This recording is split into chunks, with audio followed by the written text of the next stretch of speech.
Today, we're going deep into the Delhi Assembly election of 2025. Yeah, there was a lot going on there, so we figured it was worth a deep dive. I think our listeners will find it pretty fascinating. It definitely was a wild one. So we've got a bunch of sources for this one, from Wikipedia to some like in-depth news articles and analysis pieces. We're going to try to give you the whole picture, you know? Yeah, we'll try to paint a picture of what went down, what it means, and maybe even what it could tell us about the future. Exactly. So let's set the stage a little bit, right? This election was especially interesting because it came after, well, a kind of rocky period for the Admi Party. The AAP, as they're known. They were the incumbents, right? And their leader, Arvind Kejriwal, he was actually arrested like just a few months before the election. There's this whole big thing about like liquor policy, money laundering, you know. Yeah, that was a pretty unprecedented situation. You know, I can't think of many other times in Indian history where you've had a sitting chief minister arrested. Right. It's like, whoa, what's going on here? Yeah, I mean, the closest parallel I can think of is Jayalalitha. She was a chief minister who also faced arrest. Yeah. But it's definitely not the norm. No, not at all. So you've got all this tension, all this drama leading up to the election. Yeah. And it's like, how is this going to play out? So who are our main players here? Well, you've got the AAP, of course, with Kejriwal, trying to lead the charge even from behind bars. Right. Talk about an uphill battle. Yeah. And then you've got the National Democratic Alliance, or NDA. It's basically the Bharatiya Janata Party, the BJP. They're the big players on the national stage. And they've been pretty dominant nationally, right? Yeah. I mean, Narendra Modi, he's still a pretty popular figure across India, and that definitely had an impact on this state election. Right. You can't ignore the national picture. Right. So at the state level, the BJP in Delhi, they were led by Arendra Sachdeva, and then you can't forget the Indian National Congress, the INC. Oh, they're always in the mix. Trying to, make a comeback. And then there were a bunch of smaller parties, too. Like the Left Front, the Bahujan Samaj Party, the Nationalist Congress Party. Right, and the Azad Samaj Party. Yeah, so it's a pretty crowded field, right? Oh, totally. Delhi politics is always a bit of a circus, you could say. Lots of different voices, lots of different interests at play. Yeah. So before we get into the actual campaign and everything, let's talk about the issues. Yeah. What were the things that were like top of mind for Delhi voters? Well, I think one big thing was this sense of anti-incumbency, as they call it. Basically, voters were feeling a bit let down by the AAP, like they hadn't quite delivered on all their promises. Can you give us some concrete examples? Like what specific things were people unhappy about? Well, one of the biggest things was the Yamuna River cleanup. Yeah. Kejriwal had promised to clean it up by 2020, but, well, it didn't really happen. So people saw that as a broken promise. Exactly. And then there was the whole issue of sanitation and waste management. Our sources show that over 90% of voters were dissatisfied with how the AAP was handling that. Wow, 90%. That's a pretty strong signal that something's not working. Right. And then, of course, you have the corruption allegations against Kejriwal, the Sheesh Mahal controversy, that whole thing where he was accused of, spending way too much on renovating his official residence. Right. It kind of made people question, like, is this guy really who he says he is? Exactly. It fed into this narrative that maybe the AAP wasn't as clean as they presented themselves to be. So the AAP is already facing some serious headwinds going into this election. Let's talk about how they tried to win over voters, despite all this baggage they were carrying. Well, they tried to focus on the things they had done well. Like they highlighted their work on education, how they'd improved government schools, and they also talked about the Mohalla clinics, which were these community health centers they had set up. Right. They were trying to say, look, we've actually accomplished some good things. Exactly. But at the same time, there was this sense that they had lost some of their momentum, So they also tried to roll out some new promises. Like they said they would give monthly financial aid to women. Interesting. And did they target any specific groups beyond that? Yeah, they actually tried to appeal to religious groups, too. They offered benefits to priests and temple workers. Okay, so trying to broaden their base a bit. Yeah, it seemed like they were trying everything they could to hold on to power. Okay, so what about the BJP? How did they approach this election? Well, they had a lot more resources to work with, They ran a really well-funded campaign. At first, they really hammered on the AAP's alleged corruption. They kept bringing up the Sheesh Mahal thing and the liquor policy case. Trying to paint the AAP as, untrustworthy. Exactly. But as the campaign went on, they kind of shifted gears. They realized that just focusing on the negative wasn't enough. So they started talking more about development, good governance, you know.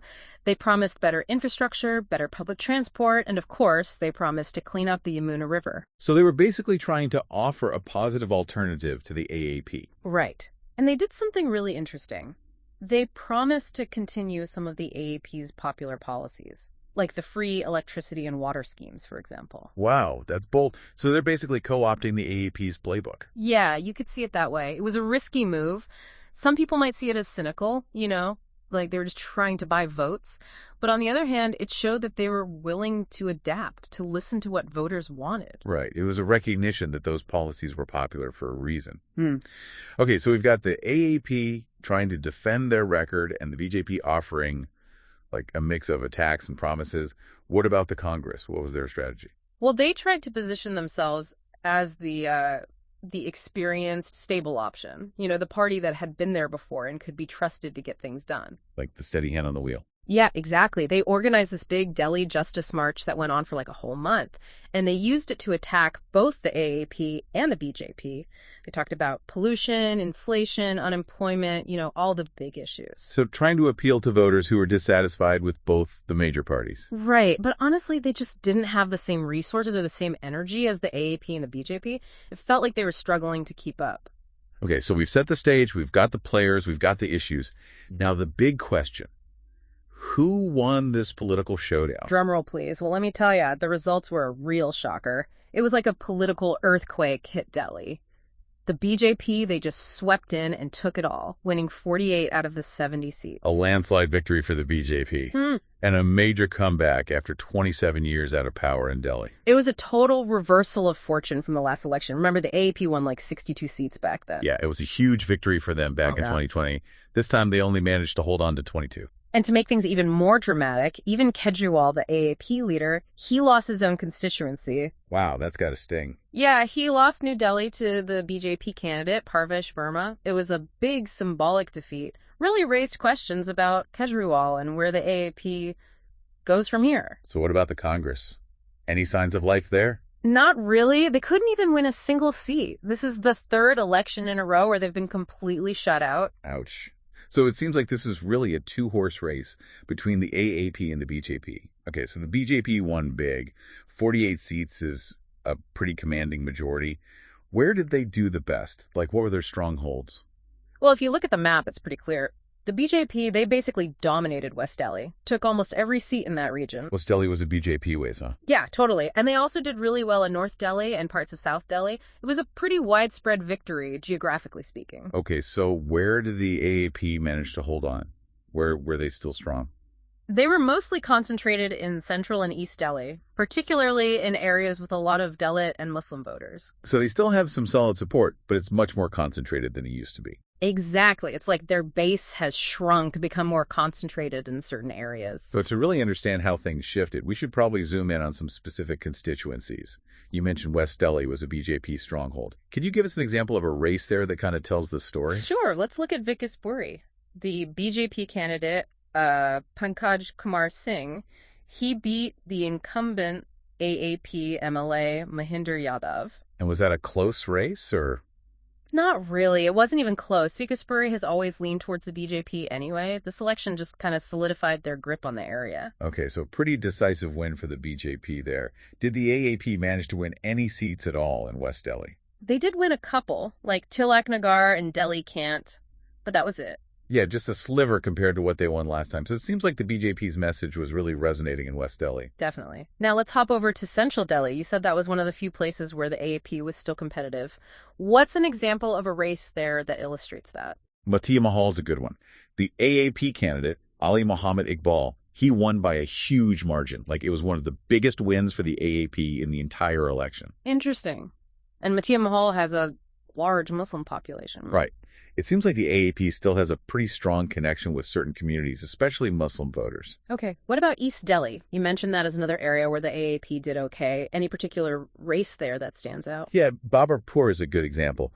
The AAP candidate there, Gopal Rai, he won pretty comfortably too. It's a mix of Dalit and Muslim voters in that constituency, and it looks like the AAP's message is still resonating with those groups. So the AAP's support is definitely more focused now, certain communities, certain areas, and the BJP seems to have made big gains everywhere else. Yeah, it's clear that this wasn't just about local issues. This was also a vote on national politics, on Modi, on how people are feeling about the economy, all of that. Absolutely. And it really raises some questions about what's happening with Delhi voters. What's driving these changes? Are we seeing things get more divided along communal lines?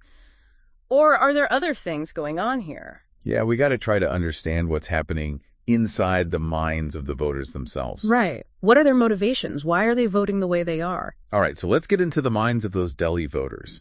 What were they thinking when they went to vote back in February? Well, try to picture this. Yeah. You're a voter in Delhi, prices are going up, you're maybe having trouble making ends meet, and you look around and see a city that doesn't seem to be, living up to its full potential. Yeah, I could see how that would be frustrating. Right. And you start thinking about all the promises that were made, all the things that haven't been delivered. The city's not as clean as you'd like. There's this whole corruption thing hanging over the party in power. It might make you start thinking, hey, maybe it's time for a change. And the BJP really tapped into that feeling, right? Yeah, they did. They didn't just focus on attacking the AAP. They also presented themselves as the party with the solutions, the party that could make things better. So we've talked about the AAP's unfulfilled promises, the whole Yamuna cleanup thing, the sanitation issues. But what about the corruption allegations against Kejriwal? How much of a factor do you think those were? Oh, they definitely played a role. Especially the Sheesh Mahal controversy, that whole thing about him spending a ton of money on renovating his house. Yeah, that didn't exactly help his image. No, it didn't. It made him seem hypocritical, especially for a guy who was supposed to be all about simplicity and clean government. So the AAP is dealing with this credibility crisis, and the BJP is ready to swoop in and take advantage. Exactly. And they did it by painting this really appealing picture of what Delhi could be. They talked about better infrastructure, more jobs, a cleaner environment. They were selling a vision of progress and prosperity, and it seems like it really resonated with voters who were tired of the way things were. And they were smart about how they handled the welfare issue, too. They didn't just reject the AAP's freebie policies outright. They actually promised to keep some of them and even expand them. That was a really savvy move. It neutralized one of the AAP's biggest advantages. It was a way of saying, look, we can offer you a better future without taking away the things you're already getting. And we can't forget about the Modi factor either, right? His popularity, his image as a strong leader, that definitely had an impact. Oh, absolutely.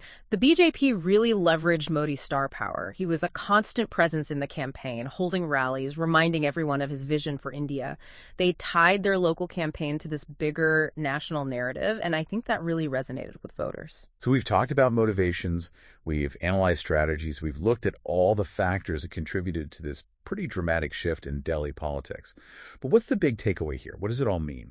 I think this election was about more than just local politics. It was a reflection of anxieties that people are feeling all over the country, anxieties about the economy, the environment, the need for strong leadership. And the BJP was able to tap into those anxieties and offer a sense of hope, a sense that things could be better. And for the AAP, it's a sign that they need to do some soul searching. They need to figure out how to reconnect with voters, how to rebuild that trust that they've lost. And for the Congress, well, their poor showing in this election raises some serious questions about their future. They need to figure out what they stand for, what their message is, if they